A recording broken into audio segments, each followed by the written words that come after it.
சாய்ராம், என் அன்பு செல்லமே, என்னுடைய அழகான தங்கமே, உன்னுடைய ஏக்கம், உன்னுடைய கவலை, உன்னுடைய மனதில் இருக்கும் பாரம் எல்லாமே எனக்கு நன்றாகவே புரிகிறது. எதுவுமே எனக்கு புரியவில்லை என்று நான் சொல்லவே இல்லை, புரிகிறது. கொஞ்ச நாள் பொறுத்துக்கொள் என்று கேட்டால் நீ எனக்கு என்ன தெரியுமா சொல்கிறாய்? கொஞ்ச நாளா? எத்தனை வருஷமாக நானும் அமைதியாக இருக்கிறேன் சாயி. ஆனால் உங்களிடமிருந்து ஒரு உதவியாவது எனக்கு கிடைக்கிறதா என்று கேட்கிறாய். என்னிடமிருந்து உதவி கிடைக்கவே இல்லையே என்று நீயே முடிவெடுத்து விட்ட. எனக்கு நன்றாகவே புரிகிறது. ஆனால் நன்றாக உட்கார்ந்து யோசித்துப்பார். உன்னுடைய வாழ்க்கையில் நான் ஒரு முறை கூட உனக்கு உதவி செய்யவில்லையா? நன்றாக யோசித்து பார்த்தால் உனக்கே புரியும். நான் உதவி செய்யாமல் உனக்கு இருந்ததே இல்லை. ஒவ்வொரு நாளும் உதவிகளை உனக்காக கொடுத்து கொண்டு உன்னுடைய வாழ்க்கையில் ஒவ்வொரு நிமிஷமும் உன்னுடைய வளர்ச்சியில் ஒவ்வொரு முறையும் உன்னை வளர வைத்துக் கொண்டு தான் இருக்கிறேன். இது உன்னுடைய மனக்குழப்பமே என்ன தெரியுமா? எதுவும் உனக்கு நல்லதாக நடக்கவே இல்லை. இதுதான் முதலில் ஒரு விஷயத்தை தெரிந்து கொள். நல்லதாக நடந்தால்தான் எல்லாமே கிடைக்குது. ஒரு விஷயம் நமக்கு நடக்கல அப்படின்னா எதுவுமே நல்லதா நடக்கல. ஒரு 10 நாள் எடுத்துக்கும். உன்னுடைய வாழ்க்கையில 10 நாளா எதுவுமே சரியா நடக்கல அப்படின்னு இருக்கிறதுனால 11வது நாளும் அதே மாதிரிதான் நடக்கும் அப்படின்னு அவசியம் இல்லை. ஒரு மாசம் உனக்கு பயங்கரமான விஷயம் நடக்குது, அதாவது எந்த ஒரு பிடிமானமுமே இல்லாம விரக்தியாவே எல்லாமே நடக்குதுன்னு வச்சுக்கோ. அதேதான் 2வது மாசமும் நடக்கும் அப்படிங்கறது அவசியம் கிடையாது. உன்னுடைய வாழ்க்கையில ஒவ்வொரு நாளும் வாழ்க்கை மாறிக்கிட்டே இருக்கும். ஒரு சின்ன விஷயத்துல இருந்து பெரிய விஷயம் வரைக்கும் சரிதான். வாழ்க்கைங்கிறது ஒவ்வொரு அத்தியாயமா மாறிக்கிட்டே இருக்கும். நிறைய கதைகள் படிக்கிறீங்க, நிறைய விஷயங்கள் கேட்குறீங்க, எல்லாமே வித்தியாசமா இருக்குல்ல. அதே மாதிரிதான் வாழ்க்கைங்கிறது மாறும். தெரியாம உங்களுடைய வாழ்க்கையில சில தப்பான விஷயங்களை நீங்க பண்ணிட்டீங்க, அது உங்களுக்கு தப்புன்னு தெரிஞ்சிட்டு அப்படின்னா வருத்தப்படுறீங்கல்ல, அதுதான் மிகப்பெரிய முக்கியமான ஒரு விஷயம். உன்னுடைய மனசுக்குள்ள மிகப்பெரிய ஒரு குற்ற உணர்வு இருக்கு. இந்த நபருக்கு இந்த விஷயத்த செஞ்சிருக்க கூடாது அப்படின்னு. அதாவது இங்க யாருமே தப்பு செய்யாம இருக்கிறது கிடையாது. அது பெரிய தப்புன்னு ஒண்ணும் சொல்லல, ஒரு சின்ன தப்பா இருக்கலாம். யாருமே இங்க தப்பு செய்யாம இருக்கிறது கிடையாது. தப்பு செஞ்சு உடனே அதை திருத்திக்கிறவன் புத்திசாலி, அவன் அடுத்த தப்பு செய்ய மாட்டான். ஆனா எவ்வளவு பெரிய தப்பு செஞ்சாலும் தப்பு செஞ்சதுக்கான அந்த மனசுல ஒரு குற்ற உணர்வே இல்லை அப்படிங்கிறவனை யார் நினைச்சாலும் திருத்த முடியாது. அவனுடைய தலை விதி எழுதப்பட்டது, அதுதான் அவன் தன்னுடைய அனுபவிக்க போறான் அப்படிங்கறதான். அப்ப சாயி, நான் என்னுடைய வாழ்க்கையில சில தப்புகள் பண்ணிருக்கேன். அப்போ நான் அதை நினைச்சு வருந்துறேன். ஆனா அதுக்கு எனக்கு பாவத்தை குறைப்பீங்களான்னு கேட்டா அதுக்கு ஒரு விஷயம் இருக்கு, சொல்றேன் கேளு. நீ உன் மனசுல இருக்கிற ஒரு குற்ற உணர்வு, நம்ம இந்த நபருக்கு இந்த விஷயத்த செஞ்சிருக்க கூடாது, கூடவே இருந்து இந்த விஷயத்த செஞ்சுட்டோம், ஆனா உங்களுடைய வாழ்க்கையில இதனால பாவம் வருமா? நம்ம என்ன நினைக்கிறோம்? தப்பு தான் செஞ்சுட்டேன், தப்பான விஷயம் தான் பண்ணிட்டேன் அப்படிங்கிற ஒரு குற்ற உணர்வுக்கு நான் மன்னிப்பு கேட்க கூட தயாரா இருக்கேன். அது எனக்கு பாவத்தோட சேருமானா? பாதி பாவம் தான் வரும்.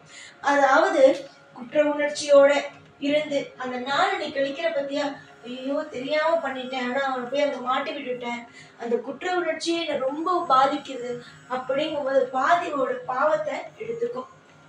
ஆனா சில பேரு இங்க தப்பு பண்ணிட்டு எதுவுமே நடக்காத மாதிரி தப்புன்னு தெரிஞ்சா கூட இல்லையே நான் தப்பே பண்ணலையே அப்படிங்கிற மாதிரி எல்லாம் இங்க இருக்கதான் செய்யறாங்க.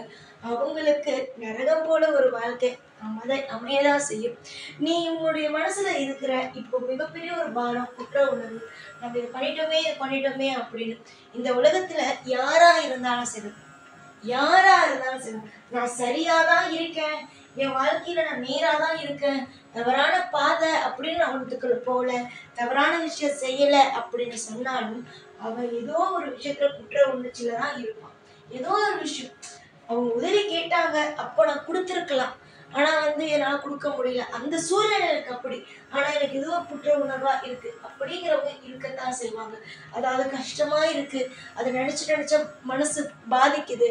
ஒரு பிள்ளை, ஒரு பெண் வந்து என்கிட்ட உதவி கேட்டாங்க, ஆனால் வந்து அந்த நேரத்தில் எனக்கு உதவி செய்ய முடியல, அவங்களுக்கு நான் உதவி செஞ்சதுதான் இப்போ அவங்க நல்லா இருந்திருப்பாங்க அப்படிங்கிறது எல்லாமே இருக்கு. அந்த உணர்றாங்கல்ல, அப்ப அந்த பாவம் ஆனது குறையும். ஆனா பயங்கரமான தப்பெல்லாம் செஞ்சுட்டு ஒண்ணுமே தெரியாத மாதிரி நான் இப்படிதான், நான் அப்படிதான் அப்படிங்கிறவங்களுக்கு கர்ம வினை கூடுமே தவிர குறையாது. இப்போ மனசுக்குள்ள இருக்கிற குற்ற உணர்ச்சிய விடு. இது காலமும் நேரமும் நடத்திய விளையாட்டு. இந்த விளையாட்டுக்குள்ள நீ போய் மாட்டிக்கிட்ட, அவ்வளவுதானே தவிர எந்த தப்பும் எந்த ஒரு கஷ்டமும் வாழ்க்கையில நடக்காது. ஏற்கனவே நீ உன்னுடைய வாழ்க்கையில அதிகமாகவே கஷ்டப்பட்டுட்ட, நிறைய துன்பத்தை அனுபவிச்சுட்ட. எல்லா விஷயத்துக்கும் நீ என்ன நினைக்கிறனா, நான் இவங்கெல்லாம் இப்படிப்பட்டவங்க, என் உறவுகள்லாம் இப்படிப்பட்டவங்கன்னு தெரிஞ்சிருந்தா இவங்களுக்கெல்லாம் நான் துணைக்கு நின்று இருக்க மாட்டேன், இப்போது ஒருத்தவனுடைய வாழ்க்கை கெட்டு போகிறதுக்கு அதில் நானும் துணையாயிட்டேனே அப்படிங்கிற ஒரு குற்ற உணர்வெல்லாம் இருக்குது. நீ எதையுமே நினச்சி கவலைப்படாத. உன்னுடைய வாழ்க்கையில் எல்லா விஷயத்திலையும் நான் துணையாக இருக்கேன். நீ கேட்குற ஒவ்வொன்றுத்துக்கும் வாழ்க்கையில் இன்பம் அப்படிங்கிற ஒன்று நிச்சயமாகவே நான் கொடுக்க தயாராக தான் இருக்கேன். கூடிய சீக்கிரமாக எல்லாம் கிடைக்கும். நீ உன்னுடைய மனசில் இருக்க ஒரு பயம் என்ன தெரியுமா, நம்ம இந்த விஷயம் பண்ணிட்டோம்ல, தப்பாக ஒன்று பண்ணிட்டோம், ஆனால் இதனால தான் நமக்கு தெய்வம் எதுவுமே பண்ணலையோ அப்படிங்கிறது. அப்படியெல்லாம் இங்கே எதுவுமே இல்லை. நீ இந்த ஜென்மத்தில் பண்ணுறது, நீ நினைக்கிறல்ல இதனால தான் அது நடக்குதோ அதனால தான் இது நடக்குதோ, அதெல்லாம் ஒன்றுமே கிடையாது. நீ திருந்திட்ட ஒரு விஷயத்தை நீ நினைக்கிற, அந்த விஷயத்த வந்து நினச்சி ஒரு விஷயத்த மாற்றிக்கிறோன்னு நினைக்கிற அப்படின்னா அதுவே பெரிய விஷயம். இங்கே நிறைய பேர் தப்பு பண்ணிவிட்டு தப்பு பண்ணாத மாதிரியே வாழ்ந்துட்டு தான் இருக்காங்க. அதனால நீ எதையுமே நினச்சி கவலைப்படாத. மனசால் ஏதாவது ஒரு தப்பு பண்ணிவிட்டு ஐயோ சாயி என்னை மன்னிச்சிடு, நான் இதுக்கு மேலே எந்த ஒரு தப்பும் நான் பண்ண மாட்டேன் அப்படின்னு சொன்னால் போதும். நிச்சயமாக உன்னுடைய பாவங்கள் ஆனது குறைக்கப்படும். நிம்மதியோடு வாழணும் அப்படின்னு நினை. எப்பயுமே சந்தோஷமாக வாழணும் அப்படின்னு நினை. நான் இதை பண்ணிட்டேன் அதை பண்ணிட்டேன் எனக்கு இது வந்துருமோ அதை வந்துருமோன்னு இருக்கிற வாழ்க்கையையும் நரகமாக மாற்றிக்காத. சந்தோஷமாக இருக்க பாரு. ஒவ்வொரு வாழ்க்கையிலையும் நிம்மதி அப்படிங்கிற ஒன்று இருக்கும். அந்த நிம்மதியோடு வாழ்க்கையை வாழ்கிற வரைய பாரு.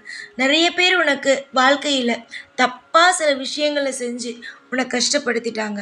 ஆனால் ஒன்றே ஒன்று தான், உன்னுடைய வாழ்க்கையில் நீ தெளிவாக இருந்த அப்படின்னா உன்னை யாருமே இங்கு எந்த ஒரு விஷயத்தையும் செய்ய முடியாது.